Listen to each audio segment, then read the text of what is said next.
अस्सलामुअलैकुम वरहमतुल्लाहि वबरकातुहू। दोस्तों, मैं मोहम्मद जाने आलम आप सभी के सामने हाजिर हूँ आई लव मदीना चैनल की जानिब से। मेरे प्यारे मुसलमान भाइयों, आप सभी के लिए अल्लाह की कुदरत का वो करिश्मा लेकर आया हूँ कि जिसको सुनने के बाद यकीनन आपका दिल मचल जाएगा और यकीनन आप खुशी से झूम उठेंगे। बहुत ही खूबसूरत वीडियो होने वाली है, इसलिए गुजारिश करूंगा कि वीडियो को ज़रूर आखिर तक देखिएगा और इस वीडियो को जितना ज़्यादा हो सकेगा उतना ज़्यादा शेयर कीजिएगा।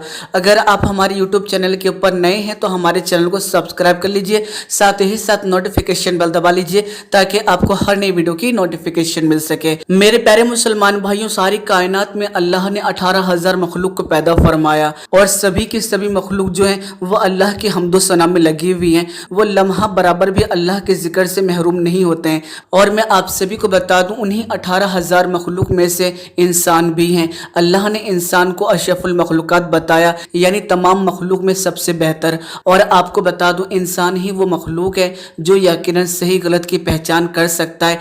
अल्लाह ने इंसान के अंदर ही नफ्स को पैदा किया ताकि इंसान का जो दिल करे वो करे, वो चाहे अच्छाई की तरफ जाए या बुराई की तरफ जाए, चाहे वो अल्लाह के बताए हुए रास्ते के ऊपर जाए या शैतान के बताए हुए रास्ते के ऊपर, चाहे वो अल्लाह की इबादत करे या ना करे। ये इख्तियार इंसान को अल्लाह ने दिया है और इसी की बुनियाद पर हमारा हिसाब व किताब होगा। जैसे हमारे अमाल होंगे उसी की बिना पर हमारा आखिरत में फैसला होगा। तो मेरे प्यारे दोस्तों, कहने का मतलब ये है कि अल्लाह ने इंसान को यकीनन सबसे अफजल बनाया, सबसे ख़ास बनाया।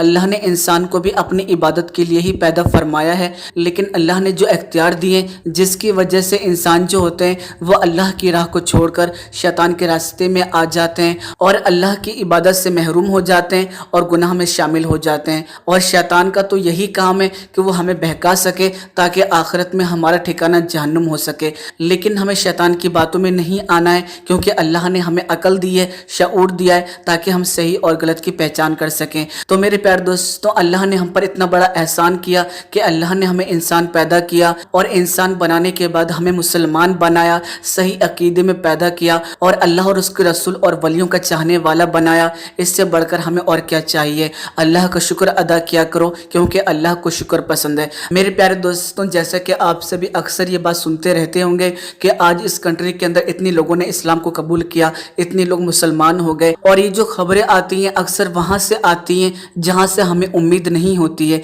यानी अमेरिका और यूरोप से इस तरह की खबरें ज़्यादातर सामने आती हैं।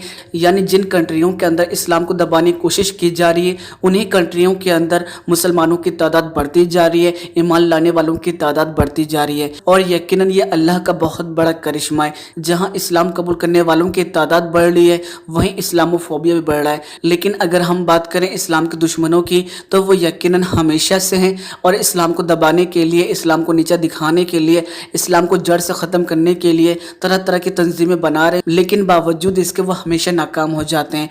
मेरे प्यारे दोस्तों, इस्लाम कबूल करने का एक ऐसा ही वाक़या स्वीडन से सामने आया है कि जिसके बारे में सुनकर यकीनन आपके होश उड़ जाएंगे, क्योंकि दोस्तों बात ही कुछ ऐसी है। आप सभी को बता दूं, 30 साल तक चर्च में पादरी का काम करने वाले ईसाई ने मुस्लिम शख्स की सीरत देखकर इस्लाम कबूल किया।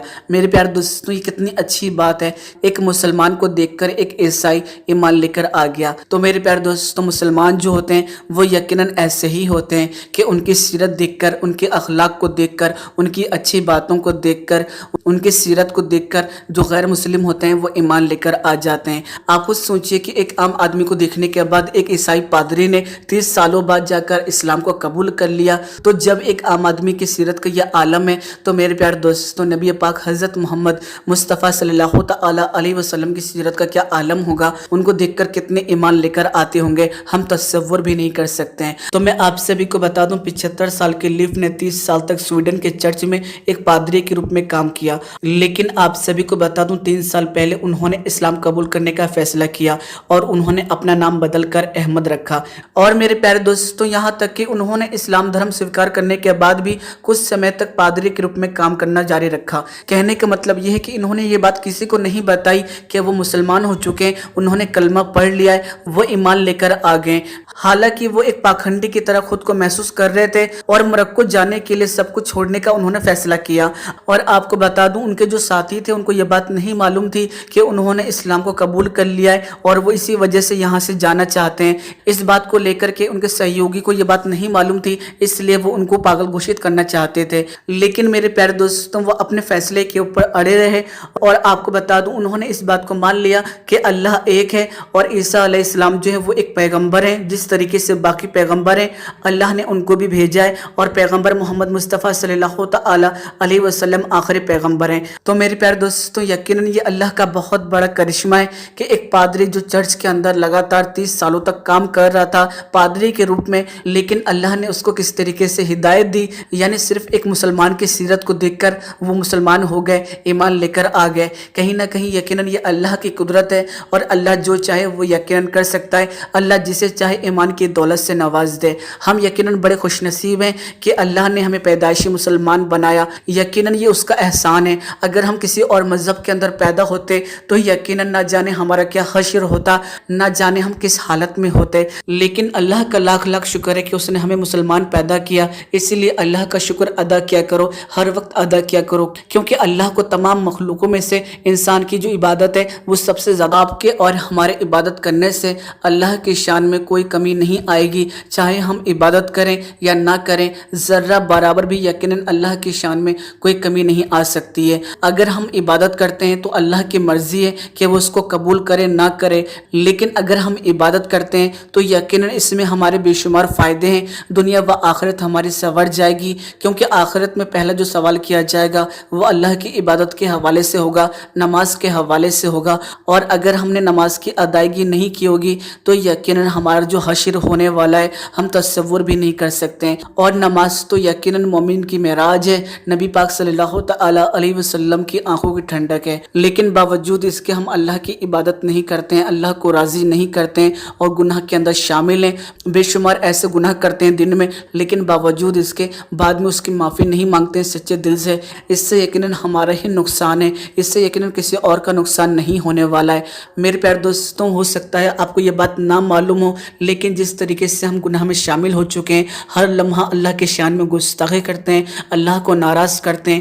اگر یہ آقا کی امت نہیں ہوتی، نبی پاک صلی اللہ تعالی علیہ وسلم کی امت نہیں ہوتی، تو یقیناً ہمارے اوپر عذاب نازل ہو جاتا، جس طریقے سے باقی قوموں کے اوپر عذاب نازل ہوا۔ انہوں نے بھی اللہ کی شان میں گستاخی کی، اللہ کی نافرمانیاں کی، اور ایسے ایسے گناہ کیے جو یقیناً آج ہم لوگ کر رہے ہیں، لیکن باوجود اس کے آج ہم پر عذاب نہیں آتا ہے، لیکن ان کے اوپر آ گیا۔ اور اگر ہمارے اوپر فوراً عذاب نہیں آتا ہے تو یقیناً یہ ہمارے آقا کا احسان ہے کہ انہوں نے اللہ کے سامنے رو رو کر گڑ گڑا کر اللہ سے دعا کی کہ جس طریقے سے باقی قوموں کے اوپر عذاب آیا اس طریقے کے عذاب اللہ میری امت کے اوپر نازل مت کرنا۔ تو میرے پیارے دوستو اللہ نے اس دعا کو قبول فرما لیا، اور اسی وجہ سے ہم لاکھ گناہ کر لیتے ہیں لیکن پھر بھی ہمارے اوپر عذاب نہیں آتا ہے۔